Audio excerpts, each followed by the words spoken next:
سلام ہندوستان دوستو، آج ایک غزل ایکسپلین کر رہا ہوں۔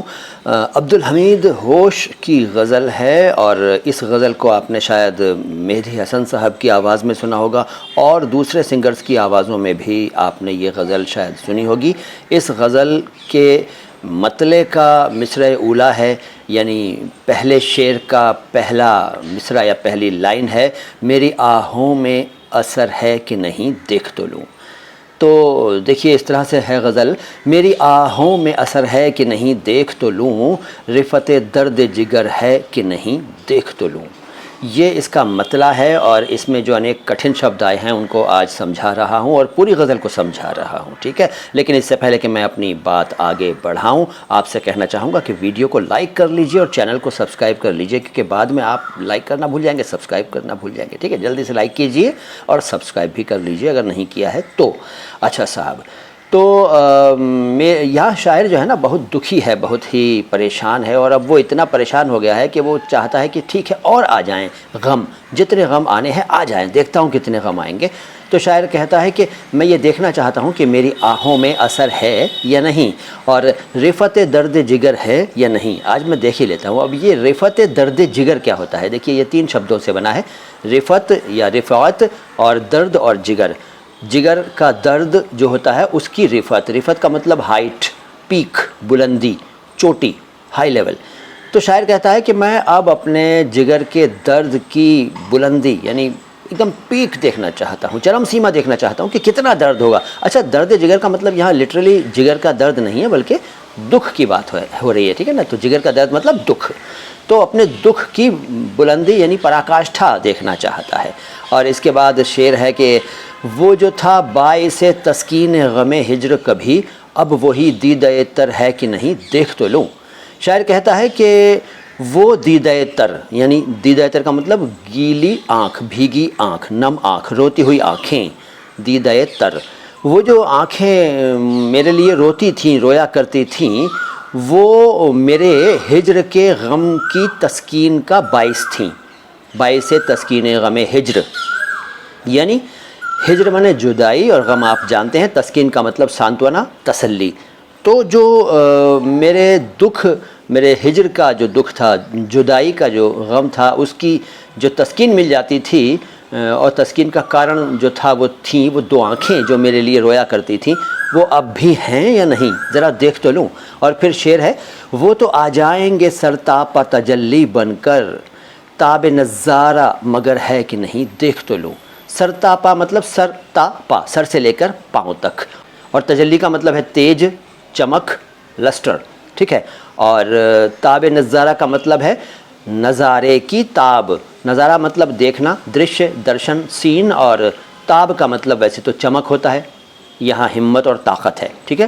تو ان کو دیکھنے یا ان کے نظارہ کرنے کی یا ان کے درشن کرنے کی ہمت مجھ میں اب ہے یا نہیں، یہ پہلے چیک تو کر لوں، کیونکہ وہ تو آ ہی جائیں گے سر سے لے کے پیر تک، ایک روشنی بن کر، ایک چمچماتا ہوا روشنی کا ایک مطلب کہنا چاہیے مجموعہ بن کر آ ہی جائیں گے وہ، لیکن مجھ میں بھی ان کو دیکھنے کی شکتی ہے یا نہیں ذرا چیک تو کر لوں۔ پھر ہے، شام غم روز اجل سے رہی ہمراہ میرے غم کی بھی سحر ہے کہ نہیں دیکھ تو لوں۔ شام غم، غم کی شام، روز ازل، انادکال یعنی ہمیشہ سے، اجل نہیں ازل، اجل کچھ اور ہوتا ہے اور یہ ازل ہے، اور ہمراہ کا مطلب ساتھ، اور سحر آپ جانتے ہیں صبح کا وقت، دراصل پاؤ پھٹنے سے پہلے کا جو سمے ہوتا ہے اسے کہتے ہیں سحر، اور اسی سے سحری بنا۔ تو شام غم روز ازل سے رہی ہمراہ میرے، یعنی میرے ساتھ غم کی شام تو ہمیشہ سے ہی رہی ہے، شروع سے ہی رہی ہے، اور اب میں یہ دیکھنا چاہتا ہوں کہ میرے غم کی کبھی صبح ہوگی بھی یا نہیں، ٹھیک ہے۔ اس کے بعد اگلا شعر ہے، خانہ دل میں فروزاں ہے جو مانند چراغ، داغ وہ رشک قمر ہے کہ نہیں دیکھ تو لوں۔ خانہ دل، دل کا خانہ، دل کی گہرائی، دل کا اندرونی حصہ، دل کا گھر، اور فروزاں کا مطلب جگمگاتا ہوا، چمچماتا ہوا، چمکتا ہوا، ٹھیک ہے۔ اور مانند چراغ کا مطلب چراغ یا دیپک یا چراغ کہتے ہیں آپ، اس کی طرح، دیپک کی طرح جو چمچما رہی ہے، جگمگا رہی ہے میرے دل کے اندرونی حصے میں۔ کون؟ وہ داغ ہے، دراصل وہ ایک داغ ہے میرے دل میں، داغ کہنا چاہیے دکھ کا، ایک مطلب دکھ ہے بہت زیادہ میرے دل میں، اور اس دکھ کا داغ جو ہے، درد جو اس کا ایک دم گہرائی میں چھپا ہوا جو ایک درد کا مجموعہ، درد کا جو ایک کلیکشن ہے میرے دل میں، وہ رشک قمر ہے یا نہیں، دیکھ تو لوں۔ یعنی وہ اتنا چمچما رہا ہے، اتنا خوبصورت ہو گیا ہے وہ داغ، کس کا؟ دکھ کا۔ ٹھیک، میرے دل کے داغ، میرے دکھ کی وجہ سے جو میرے دل میں داغ ہیں، مطلب جو دکھ ہے میرے دل کے، وہ اتنے اب چمچمانے لگے ہیں کہ رشک قمر یعنی چاند جس کی خوبصورتی دیکھ کر جلنے لگے، عرشا کرنے لگے، گرج، جیلسی ہونے لگے، انوی کرنے لگے، اسے کہتے ہیں رشک قمر۔ یعنی جس کی خوبصورتی کو دیکھ کر قمر بھی رشک کرنے لگے، قمر نہیں۔ تو میرے دل کا جو داغ ہے وہ اتنا خوبصورت ہو گیا ہے کہ اب اس کو دیکھ کر چاند بھی جلے گا۔ تو میرے دل کے اندرونی خانے میں وہ چمچماتا ہوا، وہ چراغ کی طرح چمچماتا ہوا داغ جو ہے، دکھ کا داغ، وہ اب رشک قمر بن گیا ہے یا نہیں، دیکھ تو لوں۔ تو دوستو، یہ تھی غزل جو میں نے آج آپ کے سامنے ایکسپلین کی، اور اس میں جتنے بھی شبدوں کو میں نے سمجھایا ہے ان کے اچارن پر خاص دھیان دیجیے گا۔ میں نے نقطہ جہاں جہاں آیا ہے اس کو کتنا کلیئر بولا ہے، یہ آپ دھیان سے سنیے گا۔ جیسے رفعت عربی انداز میں ہے، لیکن رفعت ہے وہ آپ بول سکتے ہیں رفعت، اور غم نہیں، غم۔ اور پھر میں نے بولا نظارہ، نجارہ نہیں، نظارہ۔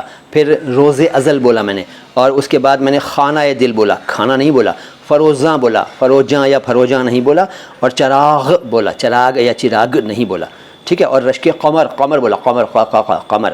تو اچارن ہمارے چینل کی وشیشتا ہے۔ اردو اور ہندی دونوں بھاشاؤں کے شبدوں کے شدھ اچارن کو ایک ساتھ سمرپت اپنی طرح کا ایک ماتر چینل دیکھ رہے ہیں آپ، اور چینل کا نام ہے مائی ہندی مائی اردو، اور میرا نام ہے معین شمسی۔ سلام ہندوستان۔